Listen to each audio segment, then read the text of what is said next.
Squid Game Season 2, yan ang ating pag-uusapan.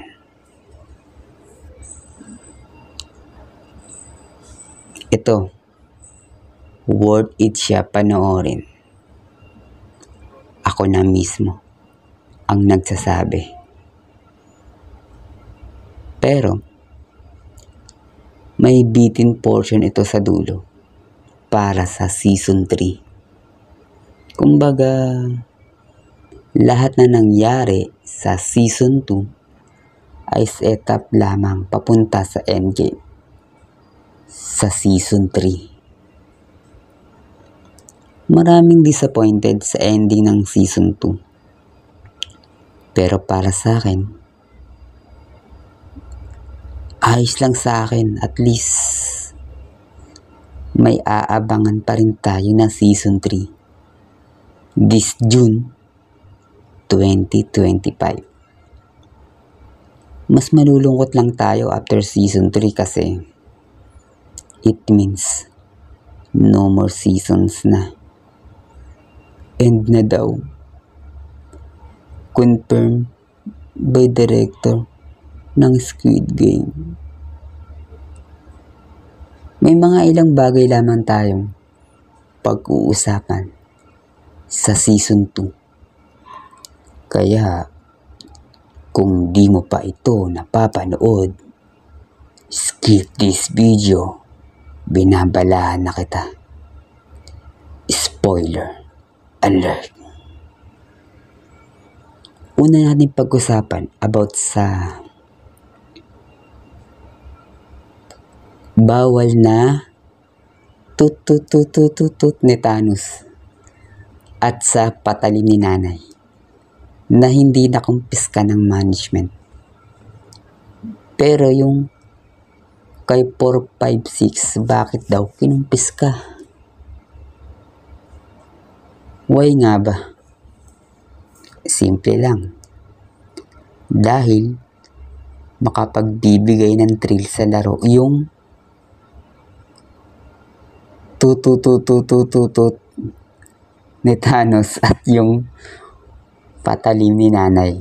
Kaya hindi ito kinumpiska. Pero ang tracker sa ngipin ni 456, hindi yun makapagbibigay ng thrill sa game. Dahil matitrace kung saan man silang isla. To be honest,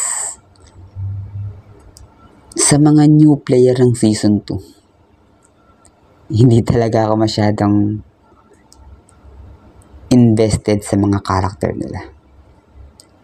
Compare sa Season 1, na bawat main character, invested ako at may pakialam ako sa mga karakter nila. Kaya, I feel sad talaga sa bawat main character na madeded sa Season 1. Especially si Ali, ang utu-utong player. May little bit luwa ako sa dead scene ni Ali. Ganun ako ka-affected sa character niya. Kaya lang, bobo kasi. Ay, nako. Okay, move on na. Sa mga kontrabida naman na players, compare sa Season 1 at 2, wala pa rin tatalo sa Player 101 ng Season 1. Sobra nakakainis ng karakter niya. Pero siya yung tipong kontrabidang ayokong mamatay agad sa mga early game. Nung unang beses ko mapanood ang Squid Game, yung kahit nakakabwisit yung karakter niya, ayaw mo agad siya mamatay. Dahil nagdadagdag siya ng thrill sa laro. At nung dumating naman yung death scene ni Player 101, very satisfied naman ako sa death scene niya. Kasi dahil kay ate girl na tinrider niya at pinangakuan siyang papatayin siya nito. At yun na nga ang naganap. Back to Season 2.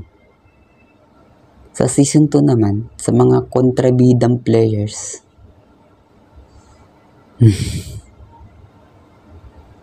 isa lang talaga yung nagustuhan ko rito na kontrabida.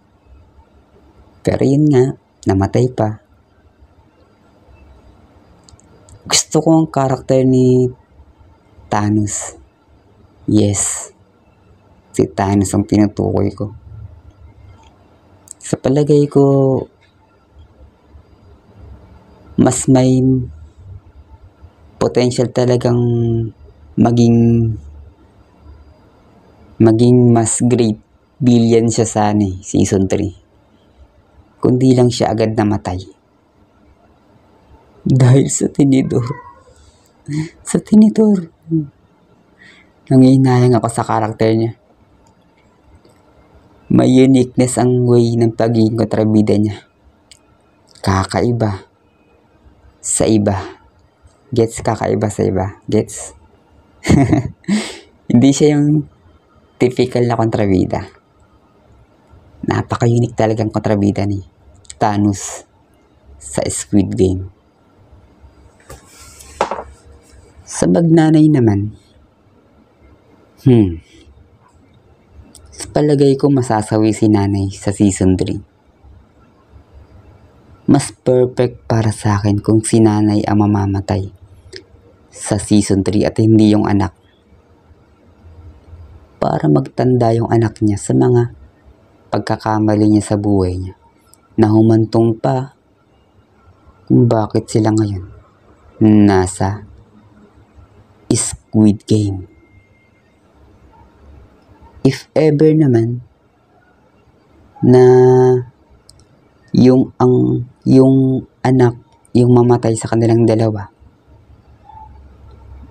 sa palagay ko mas maraming matutuwa kaysa malulungkot. At sasabihin nila na deserve mo yan. Hehehe. Pero palagi ko ganun nga eh.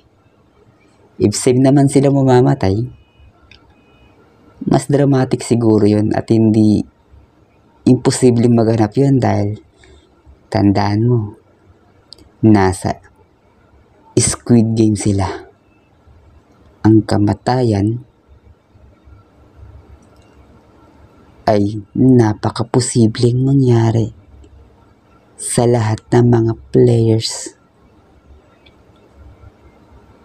Si player 222 naman, sa palagay ko, mabubuhay si ating buntis.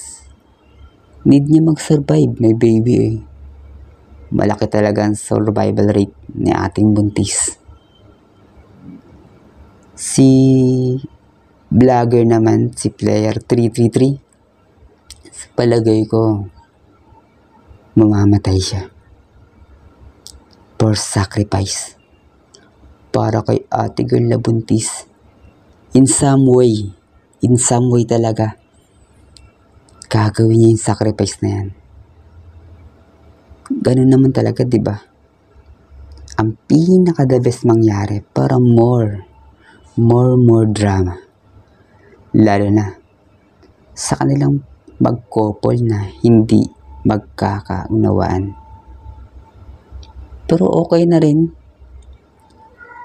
if same silang mabuhay para sa baby. At for sure, mababayaran na ni 333 ang mga na-scam niya.